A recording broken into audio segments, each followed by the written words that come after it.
M Kumar mathematics classes.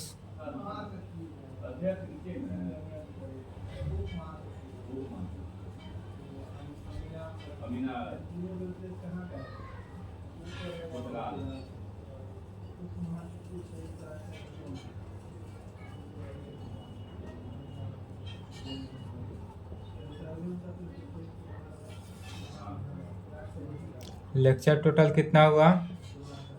37 lecture हुआ। Class 12 क्या चल रहा था? कैलकुलस। कैलकुलस में पहला चैप्टर कंटिन्यूटी एंड डिफरेंशिएबिलिटी था। डिफरेंशिएशन चल रहा था। डिफरेंशिएशन में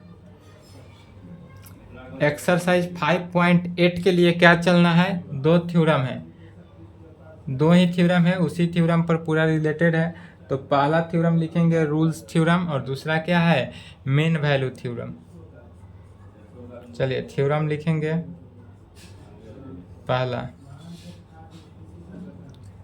state and prove rules theorem. State and prove rules theorem.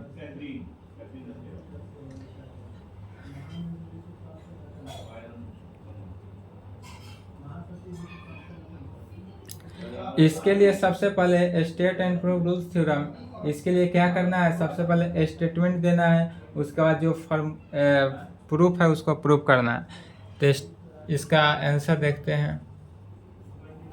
State and proof theorem, सबसे पहले क्या लिखते हैं? स्टेटमेंट। स्टेटमेंट माने, स्टेटमेंट को हिंदी में क्या कहते हैं? कथन या बयान। स्टेटमेंट माने होता है बयान, तो इसको हिंदी में कहेंगे कथन या बयान। कथन भी कह सकते हैं या बयान भी कह सकते हैं। स्टेटमेंट, कथन या बयान। State and proof rules theorem, सबसे पहले लिखेंगे बयान, इसका जो है वह लिखेंगे कथन कि rules theorem state that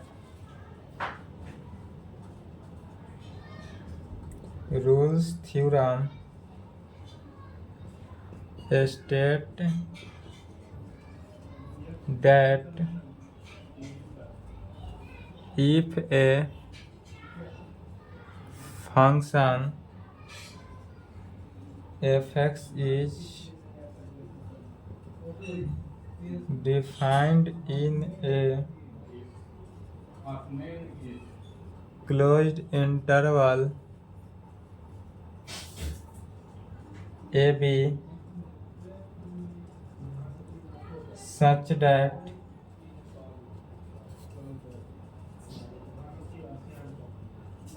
following three conditions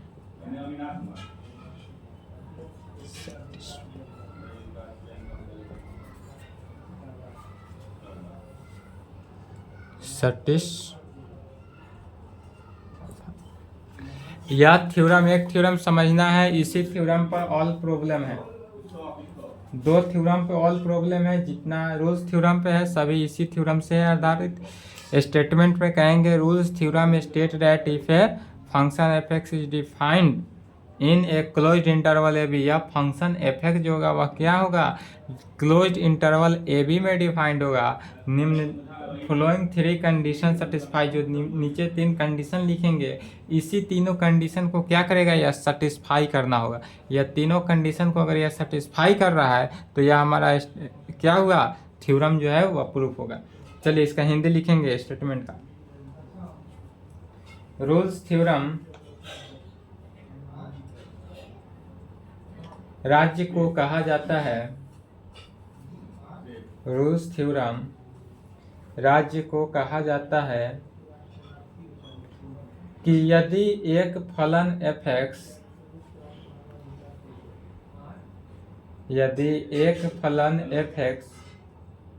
को एक बंद अंतराल में परिभाषित किया जाए कि क्लोज्ड इंटरवल ए बी को क्या कहते हैं? एक बंद अंतराल, एक फलन f(x) को एक बंद अंतराल में परिभाषित किया गया है ए बी, इस प्रकार से लिखेंगे, परिभाषित किया गया है क्लोज्ड ब्रैकेट ए बी निम्नलिखित 3 शर्तों को संतुष्ट करता है। निम्नलिखित 3 शर्तों को संतुष्ट करता है। चलिए पहला यह लिख लें। पहला शर्त लिखेंगे, 3 शर्त को होना चाहिए। पहला में क्या होना चाहिए कि यदि हमारा क्लोज्ड इंटरवल ए बी जो है, क्या है, क्लोज्ड इंटरवल ए बी निरंतर कंटिन्यूअस होना चाहिए। फंक्शन f(x) इज कंटिन्यूअस होना चाहिए। कहाँ पे? तो at each point in closed interval A B में। पहला नंबर में क्या दिया हुआ है? पहला कंडीशन यह होना चाहिए कि f(x) इज कंटिन्यूअस होना चाहिए at each point in closed interval A B में। क्लोज्ड इंटरवल ए बी में हिंदी लिख लें, f(x) बंद अंतराल में, f(x) बंद अंतराल में प्रत्येक बिंदु पर निरंतर है, प्रत्येक बिंदु पर निरंतर है क्लोज्ड इंटरवल ए बी। क्लोज्ड इंटरवल ए बी लिखेंगे, लिख लिए। दूसरा कंडीशन में क्या होना चाहिए? डिफरेंशिएबिलिटी होना चाहिए। किस कंडीशन पे, किस पॉइंट पे? तो ओपन इंटरवल में। आप कहेंगे function f(x) is differentiable. f(x) is क्या होना चाहिए? Differentiable at each point in open interval A B. Open interval A B को इस प्रकार से डिनोट करते हैं, या स्मॉल ब्रैकेट ए बी में भी लिखते हैं। स्मॉल ब्रैकेट ए बी का मीनिंग भी क्या हुआ कि यह ओपन इंटरवल ए बी में है। तो दूसरा कंडीशन क्या संतुष्ट करना चाहिए कि फंक्शन f(x) इज डिफरेंशिएबल होना चाहिए at each point in open interval A B में। हिंदी लिखेंगे, f(x) खुले अंतराल में, f(x) खुले अंतराल में प्रत्येक बिंदु पर अलग अलग है, प्रत्येक बिंदु पर अलग अलग है। ओपन ब्रैकेट ए बी लिखेंगे। अब यह 2 कंडीशन सेटिस्फाई होने के बाद तीसरा कंडीशन क्या होना चाहिए? पहला में कंटिन्यूअस होना चाहिए, किस पॉइंट पे? क्लोज्ड इंटरवल में। दूसरा में डिफरेंशिएबल होना चाहिए ओपन इंटरवल में। एंड तीसरा में क्या होना चाहिए? तो fa जो है वह इक्वल टू होना चाहिए fb के। तीसरा नंबर में क्या होना चाहिए कि फंक्शन ऑफ fa जो है फंक्शन ऑफ fb के इक्वल होना चाहिए। Then there exist at least one point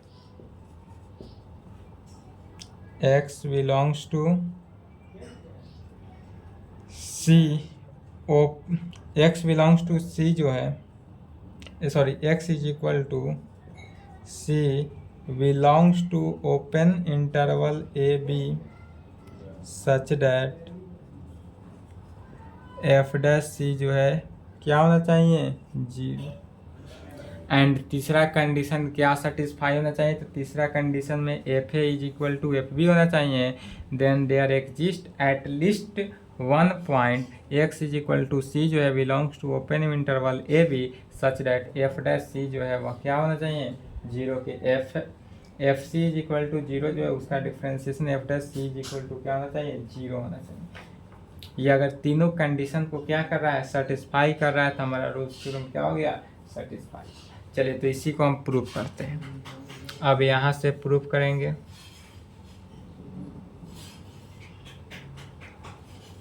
proof में लिखेंगे कि बाय स्टेटमेंट फर्स्ट के अनुसार हम देखते हैं, statement first of Rolle's theorem, कहेंगे by statement first of Rolle's, ठीक है, क्या कहेंगे कि by statement first of Rolle's theorem, since fx is continuous in AB,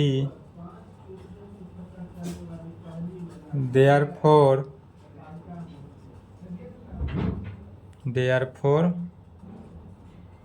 fx is bounded in AB में। क्या कहेंगे, तो कहेंगे प्रूफ में by statement first of Rolle's theorem, Rolle's theorem के स्टेटमेंट फर्स्ट में क्या लिखे हैं कि F is continuous at each point in closed interval A B में। क्लोज इंटरवल ए बी में ईच पॉइंट पे, मतलब प्रत्येक पॉइंट पे क्या होना चाहिए, फंक्शन हमारा कंटिन्यूअस होना चाहिए। तो वही लिखे, सिंस एफ इज कंटिन्यूअस होगा in closed interval A B. Closed interval A B direct इस प्रकार से लिखने का मीनिंग भी क्या हुआ, या क्लोज्ड इंटरवल ए बी में है, therefore function is bounded in A B में होगा, bounded in closed interval A B में, या फंक्शन जो है बाउंडेड इन होगा किस में, क्लोज्ड इंटरवल ए बी में। तो चलिए यहाँ तक लिखे, तो यहाँ तक लिखेंगे, उसके आगे देखते हैं।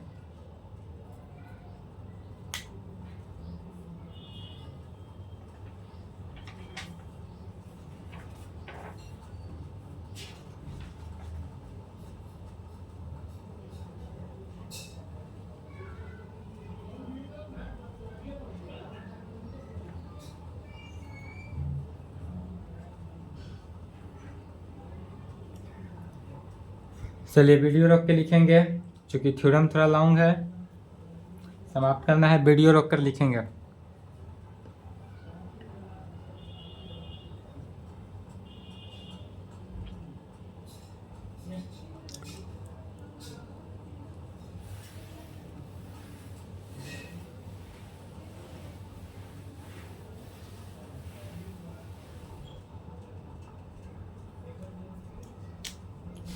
अब यहाँ तक स्टेटमेंट फर्स्ट से तो हमारा कंटिन्यूअस हो गया या साबित हुआ। इस कंडीशन से क्या निकलता है, अर्थात इसी को लिख सकते हैं, डेट इज, क्या लिखेंगे कि यदि हमारा फंक्शन एफ एक्स जो है कंटिन्यूअस है in close interval A B में, therefore F x is bounded in close interval A B में, that is there exist a finite number होगा, that is there exist a finite number किस में होगा, तो small M and capital M में, that is there exist a finite number small M and capital M में होगा। तो small M and capital M such that small M less than equal to function F X less than equal to किस में, तो capital M में होगा। कहाँ पे, तो for all X belongs to closed interval A B में क्या होगा, तो there exist a finite number small M and capital M में होगा, सच दैट इसी को कहेंगे फंक्शन एफ एक्स जो होगा, जो भी हमारा फंक्शन एफ एक्स होगा वह लेस दैन इक्वल टू होगा स्मॉल एम से, या ग्रेटर देन या इक्वल टू होगा स्मॉल एम से, या लेस देन इक्वल टू होगा किससे, कैपिटल एम से। अर्थात हमारा एफ एक्स का वैल्यू जो है वह स्मॉल एम से बड़ा होगा या स्मॉल एम के इक्वल होगा, या कैपिटल एम से छोटा होगा या कैपिटल एम के इक्वल होगा। अब वेयर जहाँ पर small M and capital M क्या है, तो कैपिटल एम जो है, वेयर जहाँ पर कैपिटल एम जो है वह लिस्ट अपर बॉन्ड है, लिस्ट अपर बॉन्ड लिस्ट अपर बॉन्ड LUB से भी सूचित करते हैं। लिस्ट अपर बॉन्ड को LUB भी लिखते हैं। एंड स्मॉल m जो है वह ग्रेटेस्ट लोअर बॉन्ड है। ग्रेटेस्ट लोअर बॉन्ड को GLB से सूचित करते हैं। ग्रेटेस्ट लोअर बॉन्ड जैसे कि यहाँ पर देखेंगे इस प्रकार से। यदि हमारा यह फंक्शन f(x) इस प्रकार से हो 1 2 3 dot dot 0 1 -1 -2 dot dot dot, तो यहाँ पर जो हुआ क्या हुआ, 1 जो है वह हुआ हमारा ग्रेटेस्ट लोअर बॉन्ड, यह क्या हुआ, ग्रेटेस्ट लोअर बॉन्ड, यह हुआ हमारा ग्रेटेस्ट लोअर बॉन्ड। और यह जो 0 हुआ वह हमारा क्या हुआ,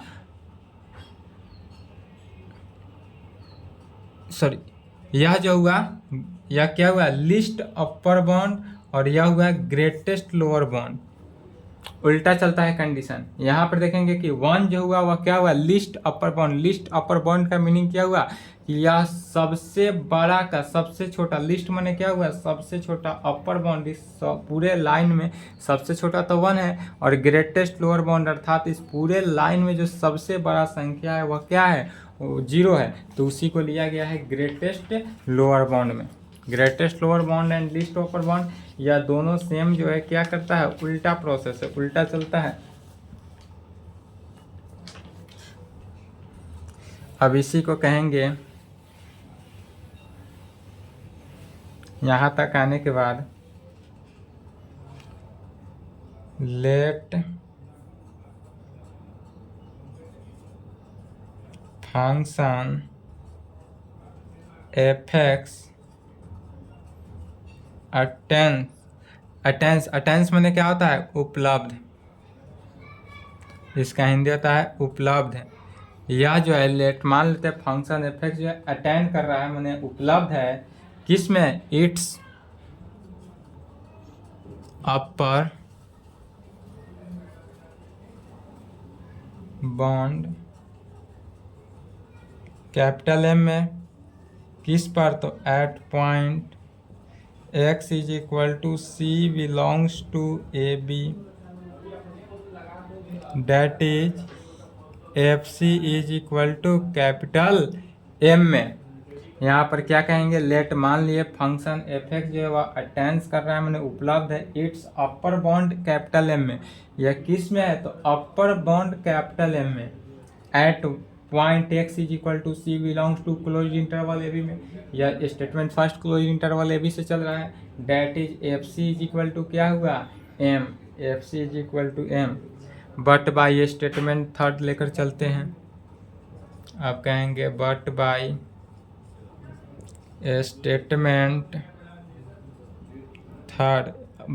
statement third of Rolle's theorem. अब रूल्स थ्योरम के स्टेटमेंट थर्ड को देखेंगे, तो स्टेटमेंट फर्स्ट से तो लेके चल दिए, स्टेटमेंट थर्ड देखेंगे। स्टेटमेंट थर्ड क्या कहता है, रूल्स थ्योरम का स्टेटमेंट थर्ड कहता है कि FA जो है वह FB के इक्वल होना चाहिए। फंक्शन ऑफ FA जो है इक्वल टू है किसके, FB के, फंक्शन ऑफ FB के। इस कंडीशन से अगर हम देखते हैं तो दिस इम्प्लाइड, अर्थात C जो है नॉट इक्वल टू A के, C not equal to A के है, एंड C भी B के इक्वल नहीं है, चूँकि फंक्शन ऑफ A जो है फंक्शन ऑफ B के है। दिस इम्प्लाइड में कहने का मीनिंग क्या हुआ कि C जो है, C वह बिलोंग्स करता है किसको, ओपन इंटरवल AB को, या क्लोज इंटरवल AB को नहीं करता है, या ओपन इंटरवल AB को सेटिस्फाई करता है। चूँकि FA = FB है, क्या कर रहा है कि FA = function of A = function of B। इस कंडीशन में C जो है नॉट इक्वल टू A है, एंड C जो है नॉट इक्वल टू B है। दिस इम्प्लाइड C जो है बिलोंग्स टू करता है किस में, ओपन इंटरवल AB में। तो यह जब ओपन इंटरवल AB में कहेगा, इसलिए कहेंगे बिकॉज इफ, यदि आप C = A and C = B लेकर चलेंगे, कहीं अगर हमारा C = A सेटिस्फाई हो, अब क्या लेकर चलेंगे, तो कहेंगे because C is equal to A and C is equal to B हम मान कर अपना से चलते हैं, तो C is equal to A and C is equal to B हम लेकर चलेंगे तो क्या हमको प्राप्त होना चाहिए। चलिए यहाँ तक तो पहले लिखे, तो यहाँ तक लिखे, उसके आगे देखते हैं, यहाँ तक लिखेंगे उसके आगे देखेंगे बिकॉज से। फास्टली लिखेंगे,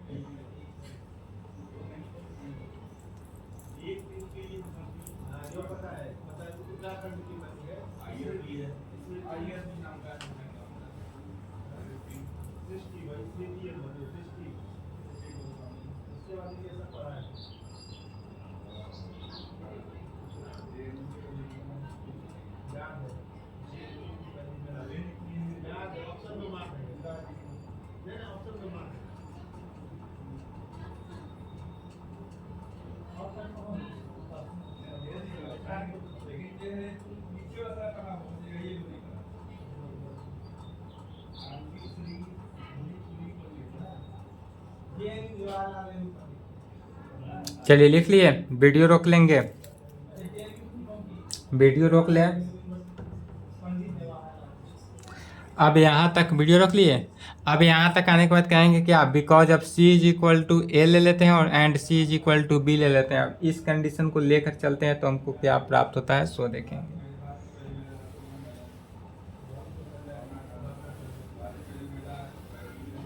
अब कहेंगे बिकॉज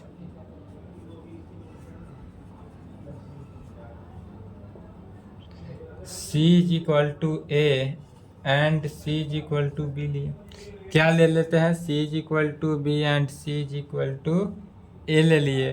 तो इस कंडीशन में इफ इतना है देन तब क्या हो जाएगा, फंक्शन लगेगा। तो फंक्शन ऑफ C जो है फंक्शन ऑफ A के इक्वल होगा एंड फंक्शन ऑफ C जो है फंक्शन ऑफ B के इक्वल होगा। क्या किए, यदि इफ हमारे पास C is equal to A है और C is equal to B है देन तब function of C is equal to function of A and function of C is equal to function of B। फिर कहेंगे यदि function of C function of B के बराबर है, function of C function of B के दोनों में left equal है तो राइट भी क्या होगा, इक्वल ही होगा। दिस इम्प्लाइड, चूँकि दोनों में लेफ्ट इक्वल है इसलिए दोनों का क्या हो गया, राइट इक्वल हुआ। दोनों का राइट किसके इक्वल हो गया, तो लेफ्ट के। तो function of A is equal to function of B is equal to function of C के इक्वल हो गया। फिर चूंकि फंक्शन ऑफ A हमारा क्या है, small m, function of A जो है वह स्मॉल m होगा is equal to function of B जो है वह कैपिटल M होगा is equal to function of C। और यह किस में इक्वल हुआ, फंक्शन ऑफ C में इक्वल हुआ। अर्थात जब फंक्शन ऑफ C में इक्वल हुआ तो इसी को अब क्या कहेंगे, विच shows that f(x)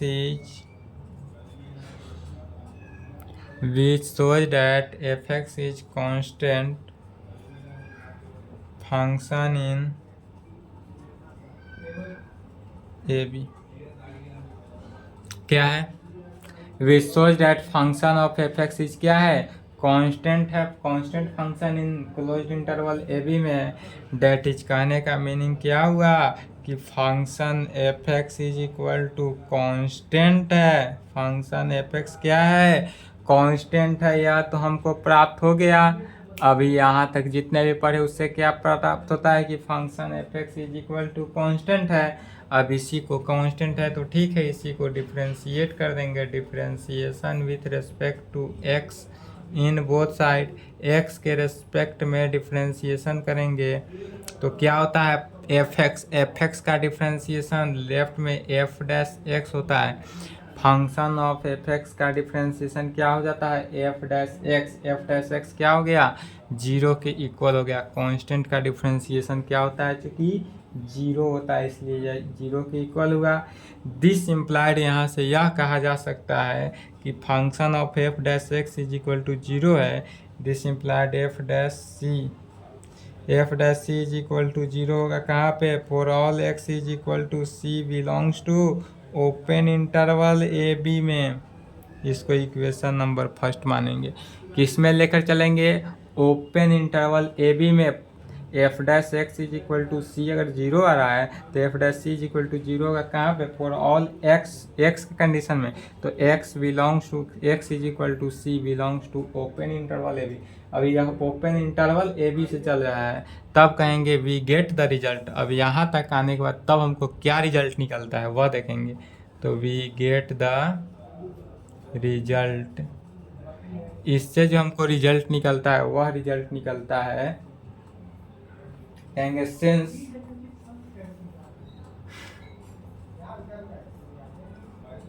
capital M is least upper bound of function F X in closed interval A B में क्या कहेंगे, since capital M is least upper bound of function F X in closed interval A B में, इसलिए function F X जो है less than equal to होगा किस में, कैपिटल एफ। इसलिए फंक्शन एफ एक्स जो है less than equal to capital M में होगा कहाँ पे, तो for all X belongs to O close interval A B में। For all X belongs to close interval A B के केस में दिस इम्प्लाइड अब फंक्शन ऑफ एक्स एक्स के जगह पर क्या करते हैं, सी प्लस माइनस एच रखते हैं, अर्थात अब कहेंगे function of C plus minus H less than equal to capital M का कंडीशन। यहाँ पर क्या हुआ कि function of F X X के जगह पर क्या किए, सी प्लस माइनस एच के साथ रिप्लेस कर रहे हैं। तो function of C plus minus h जो है less than equal to capital M किस कंडीशन के लिए हुआ, तो for all x x belongs to c plus minus h belongs to open interval belongs to closed interval A B. या क्या हुआ, क्लोज इंटरवल ए बी। चलिए यहाँ तक लिखे, तो यहाँ तक लिखेंगे, उसके आगे देखते हैं। वीडियो रोक के लिखें, यहाँ तक वीडियो रोक के लिखे तो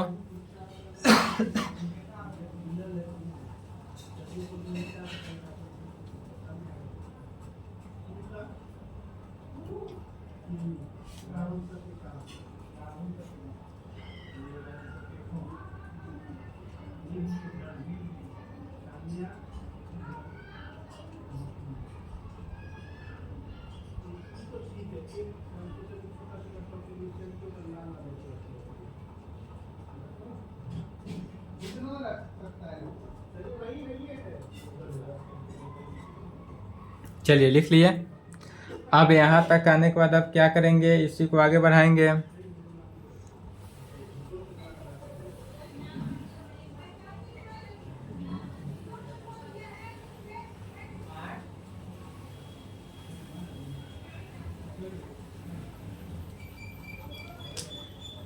दिस इम्प्लाइड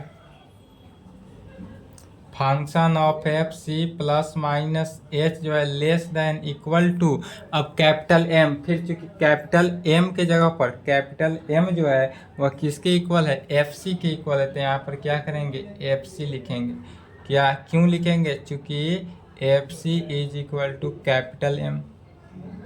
चूँकि F C is equal to capital M अभी लिखे थे जस्ट, जहाँ फंक्शन को अटेंड किए थे upper bound capital M at point x is equal to C belongs to open a closed interval A B में, वहीं पे f C is equal to M आया था स्टेटमेंट फर्स्ट के थ्रू रूल्स थ्योरम के। तो this implied function of C plus minus h जो है लेस देन इक्वल टू किसके हुआ, फंक्शन ऑफ सी के। दिस इम्प्लाइड यहाँ से आप कह सकते हैं क्या, this implied function of C plus minus H, function of C plus minus H, right के फंक्शन को लेफ्ट में बुलाया तो minus F X less than equal to किसके हो गया, जीरो के। अब यह जो है less than equal to zero के कंडीशन में हुआ, less than equal to function of C plus minus H minus function of C क्या हुआ, less than equal to zero का कंडीशन। अब यहाँ से दो कंडीशन, एक less than equal to zero के कंडीशन में होल्ड करेगा और एक क्या होगा, ग्रेटर दैन इक्वल टू के कंडीशन में होल्ड करेगा। अर्थात यहाँ से फिर यह फंक्शन दो कंडीशन में, यदि function C plus minus H minus function of C जो है less than equal to zero हो तब, एंड यदि function of C plus minus H minus function of C जो है greater than equal to zero का कंडीशन हो तब। तो यदि हमारा लेस देन कंडीशन हो तब क्या करेंगे, डिवाइड करेंगे एच से, इसमें क्या करेंगे डिवाइडिंग बाई एच, इसमें डिवाइड करेंगे एच से लेस के कंडीशन में, और ग्रेटर के कंडीशन में डिवाइड करेंगे किससे, माइनस एच से। तो डिवाइडिंग बाई माइनस एच, तो जब एच से डिवाइड करेंगे तो यह कंडीशन हमको क्या प्राप्त होगा, function of C plus minus H minus function of c divided by h जो है वह less than equal to zero तो होगा ही।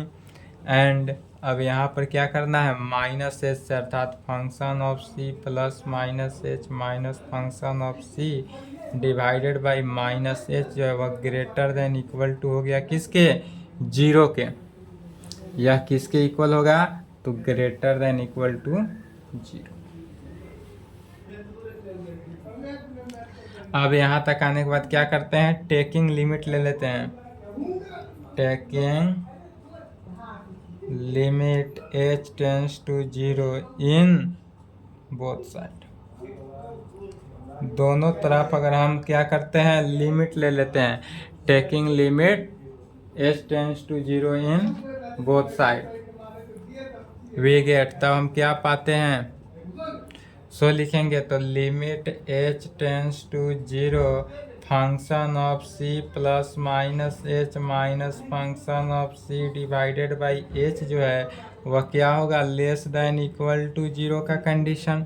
क्योंकि राइट में भी लिमिट लेंगे तो क्या हुआ, जीरो, राइट में भी जब हम लिमिट लेंगे limit h tends to zero function of zero का वैल्यू क्या हो गया, जीरो, इसलिए पूरे के वैल्यू को डायरेक्ट क्या लिखे, जीरो ही लिखेंगे। एंड दूसरा में भी लिमिट लेना है तो limit h tends to zero function of c plus minus H minus function of c divided by minus h भी क्या हो गया, greater than equal to zero के कंडीशन को होल्ड किया। इसलिए अब यहाँ पर देखेंगे कि limit h tends to zero function of c plus minus H minus function of c plus minus h तो यहाँ से हट न गया, जहाँ दो भागों में डिवाइड किए वहाँ से क्या हुआ, प्लस वाला टर्म यहाँ आया, प्लस वाले टर्म को यहाँ पर लिए थे, यहाँ माइनस वाला टर्म लेकर चल रहे हैं तब ना अलग अलग हुआ। तो c प्लस है, यहाँ पर माइनस आएगा, इधर वाले टर्म में माइनस आते जाएगा, c माइनस एच, यहाँ पर क्या हुआ c माइनस एच, यहाँ पर क्या हुआ c प्लस एच। तो यहाँ पर क्या हुआ, limit h tends to zero function of c plus h minus f function of c divided by h जो है इस पूरे का वैल्यू क्या हो गया, राइट हैंड डेरिवेटिव डिफरेंशिएबल के फंक्शन से, राइट हैंड डेरिवेटिव तो इसको आर एफ डैश सी से डिनोट करते हैं, तो R f dash C less than equal to zero के कंडीशन को सेटिस्फाई किया, आर एफ डैश सी जो है लेस दैन इक्वल टू क्या हो गया, zero. And limit h tends to zero function of c minus f c divided by minus h जो है वह क्या हुआ, लेफ्ट हैंड डेरिवेटिव अर्थात एल एफ डैश सी जो है greater than equal to zero. इसको इक्वेशन नंबर सेकेंड। चलिए यहाँ तक फास्ट लिखे तो यहाँ तक लिखेंगे वीडियो रोक कर।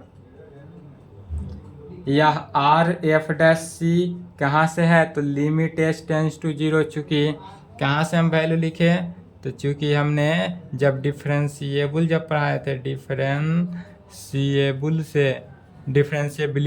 डिफरेंशिएबिलिटी से क्या पढ़े थे, राइट हैंड डेरिवेटिव का value and left hand derivative का वैल्यू,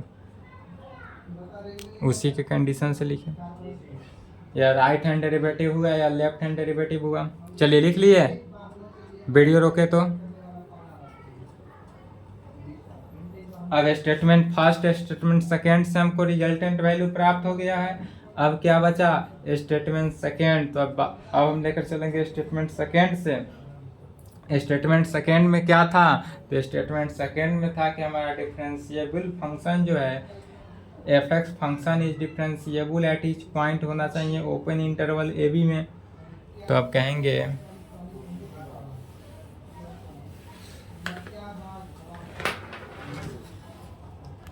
अब क्या कहेंगे, but by statement two, but by statement second, but by statement second of Rolle's theorem. Rolle's theorem के स्टेटमेंट सेकेंड से हम देखते हैं। स्टेटमेंट सेकेंड में हमारा क्या था कि function F x is differentiable होगा। तो कब होगा differentiable, at each point x is equal to C belongs to open interval A B में क्या होना चाहिए, बट बाई स्टेटमेंट सेकेंड से देखेंगे तो function F x is differentiable होगा at each point x is equal to C belongs to open interval A B में। इसलिए राइट हैंड डेरिवेटिव जो है इज इक्वल टू होना चाहिए लेफ्ट हैंड डेरिवेटिव के is equal to F dash C के। क्या होता है, right hand derivative is equal to left hand derivative, इसको राइट हैंड डेरिवेटिव बोलते हैं। Left hand derivative is equal to derivative F dash C के equal होना चाहिए। Hence by from first and second, equation first and second से देखेंगे। Equation second यहाँ पे है, इक्वेशन फर्स्ट था। इक्वेशन फर्स्ट में क्या था, इक्वेशन फर्स्ट में हमारा f dash C is equal to 0 था जो कि मिट गया है। तो कहेंगे हैंस बाय फ्रॉम, हैंस यहाँ पर कहेंगे from equation first and second we get. Equation first और सेकेंड से हम देखेंगे तो इक्वेशन फर्स्ट और सेकेंड से क्या प्राप्त होता है कि फंक्शन एफ डैश सी जो है वह क्या होगा, लेस देन इक्वल टू 0 होगा। इससे कंडीशन में देखेंगे तो एफ डैश सी जो है लेस देन इक्वल टू 0 होगा एंड फंक्शन एफ डैश सी जो है वह ग्रेटर देन इक्वल टू 0 होगा। तो function f dash C less than equal to 0 हो सकता है या ग्रेटर देन इक्वल टू 0 होगा। अब इस कंडीशन से कहेंगे thus this implied function f dash C greater than equal to 0 and function f dash C less than equal to 0। दोनों को क्या किए, पहले ग्रेटर वाले टर्म को पहले लिखे और लेस वाले टर्म को बाद में लिखे। अब यहाँ तक आने के बाद दोनों में क्या करेंगे, लेस लिखना है। तो फंक्शन एफ डैश सी ग्रेटर देन 0, यदि 5 ग्रेटर देन 3 है, 5 ग्रेटर देन 3 है तो इसी को लिख सकते हैं 3 लेस देन 5। 5 ग्रेटर देन 3 है तो इसी को लिख सकते हैं 3 लेस देन 5 में, कोई दिक्कत। 5 ग्रेटर देन 3 को 3 लेस देन 5 लिख सकते हैं। इसीलिए F dash C greater than equal to 0 को क्या लिख सकते हैं, 0 less than equal to F dash C में लिख सकते हैं। तो क्या लिखेंगे, 0 less than equal to F dash C and F dash C less than equal to 0 and F dash C less than equal to 0। फिर अब इस कंडीशन से क्या कहेंगे कि दिस इम्प्लाइड, यदि हमारे पास वैल्यू इस प्रकार से कहे कि 5 लेस देन 3 जो है वह लेस देन 5 हो एंड 5 जो है वह लेस देन हो 6 के, क्या कहेंगे, 5 जो है वह 3 से बड़ा है और 5 जो है 6 से छोटा है। तो इसी को लिख सकते हैं 3 लेस देन 5 लेस देन 6। इस प्रकार से 5 का वैल्यू क्या है, 6 से छोटा है और 3 से बड़ा है। वही कंडीशन यहाँ पर भी, दोनों तरफ 0 है तो 0 less than equal to F dash C less than equal to 0। अर्थात function of F dash c का वैल्यू क्या है, 0 से बड़ा है या 0 के बराबर है या 0 से छोटा है या 0 के बराबर है। तो फंक्शन ऑफ इस प्रकार है, दिस इम्प्लाय से दोनों तरफ से कंडीशन यह लागू हो रहा है। इसलिए क्या कहेंगे कि this implied function of F dash सी जो है इज इक्वल टू होगा किसके, 0 के। तो यहाँ से फंक्शन ऑफ एफ डैश सी क्या हुआ, इज इक्वल टू 0 हुआ।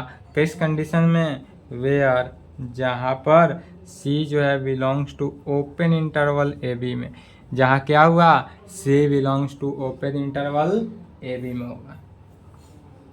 और हमको यही प्रूव करना था कि फंक्शन ऑफ एफ डैश सी जो है इज इक्वल टू क्या होना चाहिए, 0 होना चाहिए। तो यह हमारा प्रूव्ड हुआ, यहाँ पर कहेंगे हैंस प्रूव्ड। तो ऑल क्वेश्चन में रूल्स थ्योरम का जितने भी प्रॉब्लम है सभी में इतना ही, यही थ्योरम को ध्यान लेकर चलना है। जो थ्योरम था पहला थ्योरम 1 लंबा था, इसलिए आपका 40 मिनट का वीडियो बन चुका है, बट क्वेश्चन में इतना समय नहीं लगेगा। क्वेश्चन में छोटा होता है, थ्योरम बड़ा होता है, इसलिए थ्योरम 1 ध्यान में याद कर लेंगे। नेक्स्ट क्लास में एक और थ्योरम है mean value theorem. Mean value theorem भी इसी प्रकार है, वो भी लॉन्ग है। उसके बाद आपका क्वेश्चन चलेगा, 2 थ्योरम है, उसके बाद क्या होगा, क्वेश्चन चलेगा, उसके बाद फिर एप्लीकेशन ऑफ डेरिवेटिव शुरू होगा। तो यहाँ पर ध्यान लेंगे, जितने भी पढ़ाए सभी को देखेंगे, f dash c function of क्या होगा, 0 के इक्वल होना चाहिए। चलिए तो यहाँ तक लिखेंगे। आज की क्लास को यहीं पे समाप्त करते हैं, इसके आगे आपका नेक्स्ट क्लास का